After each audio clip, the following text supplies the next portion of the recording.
And then once we're above 41.46, it doesn't mean I'm just buying it. I'm then switching my bias to bullish, and then I'd be looking for this fair value gap to offer a reason for price getting through it, and then find some support.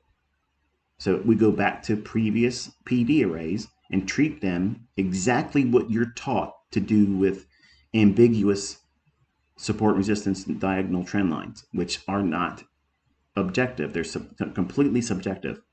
Whereas an imbalance like this, it stands out because all of this back and forth price action in here, there's no imbalance there.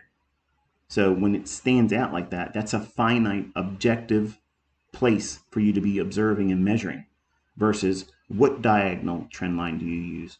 Which key lows and which key highs do you draw a trend line from? I mean, the strongest technical analysis is going to have intermarket relationships. If you're trading on just the chart you're looking at and nothing else, you're literally standing with your nose against the tree trying to see the forest.